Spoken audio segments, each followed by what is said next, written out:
Hi అండి, welcome to Harshini creations. మనం ఈ వీడియోలో ఒక టిప్ అనేది షేర్ చేశాను చూడండి. మనం ఇక్కడ గమ్ తోటి ఫ్యాబ్రిక్ అనేది అతుకు పెట్టుకుంటాం కదా, జాయిన్ చేసుకుంటాం కదా. ఫస్ట్ అయితే మనం డైరెక్ట్గా ఐరన్ బాక్స్ పెట్టకుండా ఫస్ట్ ఇలా చుట్టూరు చిన్న చిన్న డాట్స్ అనేది పెట్టేసుకొని ఫస్ట్ హ్యాండ్తో ట్యాప్ చేయండి.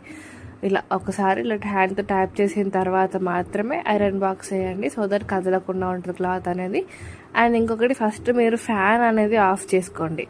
ఫ్యాన్ ఆఫ్ చేసుకోవడం వల్ల ఏంటంటే క్లాత్ ఎగరడం కానీ గాలికి లేవడం కానీ జరగకుండా ఉంటుంది. ఓకేనా?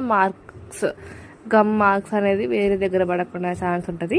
ఇలా ఒకసారి ట్యాప్ చేసుకున్న తర్వాత ఐరన్ చేసుకోండి. అండ్ ఐరన్ చేసుకునేది కూడా లైనింగ్ క్లాత్ మన వైపు ఉండేలాగా ఐరన్ చేసుకోండి. మెయిన్ క్లాత్ ఎప్పుడైనా ఐరన్ చేసుకోకూడదండి. ఓకేనా? లైనింగ్ని మాత్రమే ఐరన్ చేసుకుంటే మనకి గమ్ మార్క్స్ ఇప్పుడు కనిపిస్తున్నాయి కానీ కాసేపు అయినాక ఆరిపోతే కనిపించవు. అండ్ ఇవి కూడా మనకి స్టిచ్చింగ్లోకి వెళ్ళిపోతాయి.